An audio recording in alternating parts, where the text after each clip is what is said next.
For 5.5 years, the man known as the Yorkshire Ripper terrorised women across the north of England.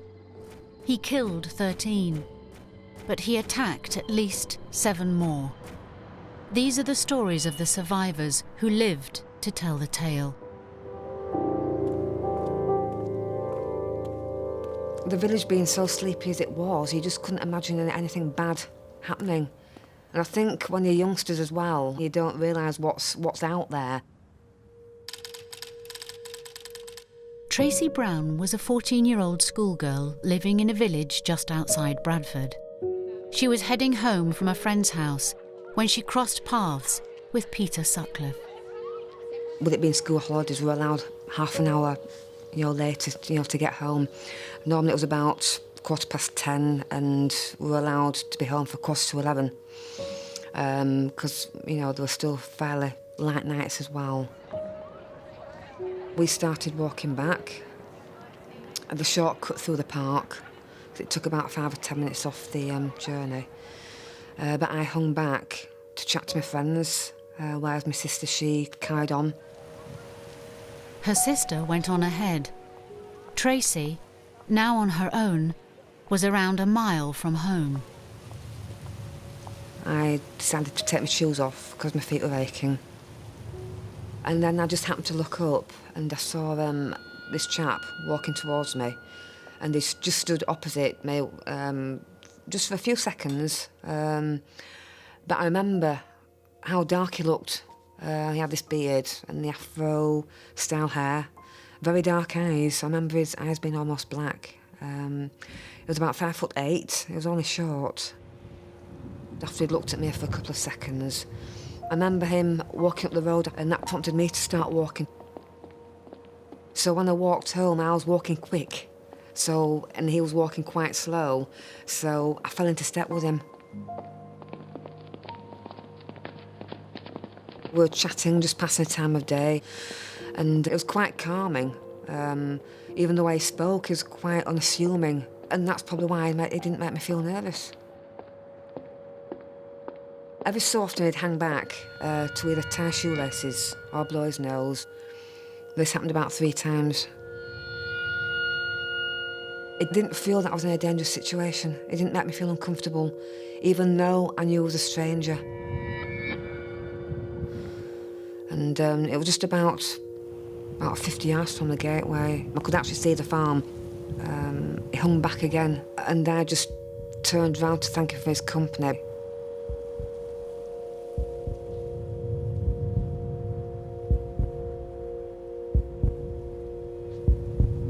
But I didn't even get to turn around before he hit me. And he hit me again. And again, and again. And I could hear him grunting with the impact of the blows.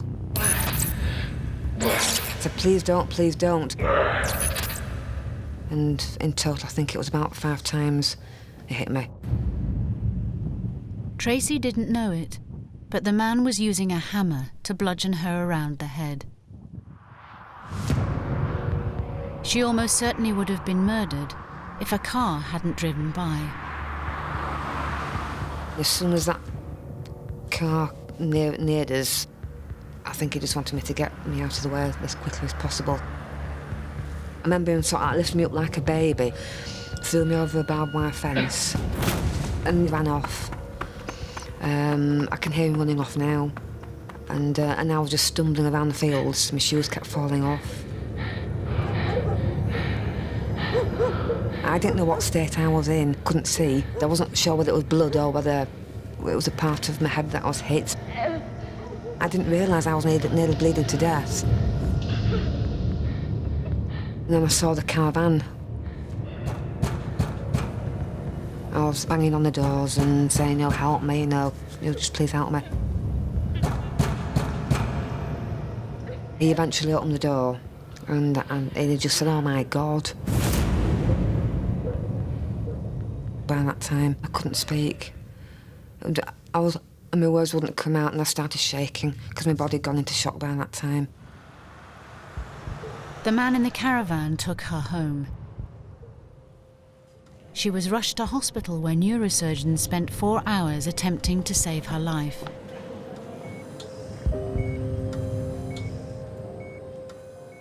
My skull was fractured, and I had a fracture down on the right side, at the bottom right-hand side of my skull as well.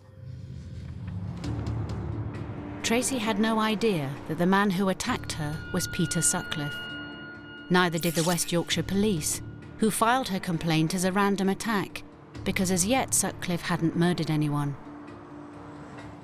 All that changed 2 months later, when he began killing young women across the north of England. People were terrified, especially women. At first, they weren't too concerned because the victims were prostitutes. But when Jane MacDonald was murdered, a young girl who had led a blameless life,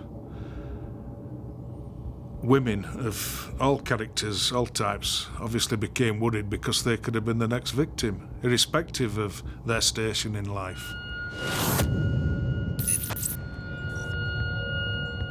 2 years after Tracy was almost killed by the Yorkshire Ripper, Leeds was rocked by another brutal attack. Marilyn Moore was working in the red light district when Sutcliffe approached her. My life at 25, I used to work the streets. I didn't like doing it. But the benefits what you got then wasn't worth bringing your kids up. This is the first time Marilyn has told her story to anyone except the police. Well, you've always worried that you're going to get attacked or you're going to get mugged or all like that with a punter. Spencer Place was the biggest red area. That was the hottest place. He dark hair, darkish eyes, and a Jason King moustache and a beard.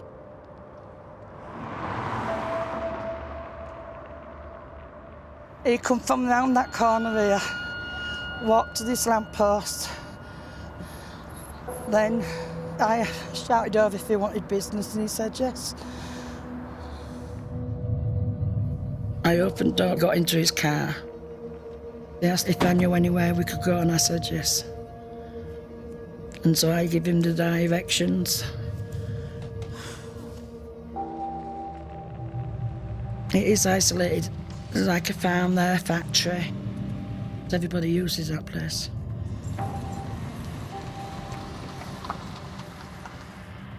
And as we got there, he just pulled up.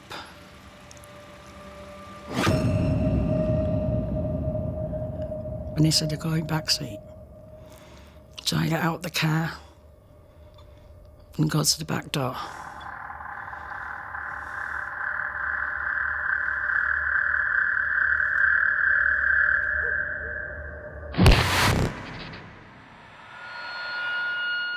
The first blow I felt, the second I put my hand on top of the back of my head, and he hit me again, and again, and he hit my hands. And he did everything. He hit me 4 times, I think it was. I'm not sure if it were 5 or 4. I didn't know what he used then, but I know what he used now. And I remember every blow that, and I feel that now. Like Tracy Brown, Marilyn's life was saved by chance when a passerby interrupted Sutcliffe's attack. If it wasn't for the bloke that disturbed him, I would have been dead. When he got disturbed, I remember him driving off and I must have passed out then. Sutcliffe's face was burnt into Marilyn's memory. While in hospital, she helped police produce a photo fit. The photo fit is Peter Sutcliffe with black hair, dark eyes, Jason King moustache and a thin beard across of his chin.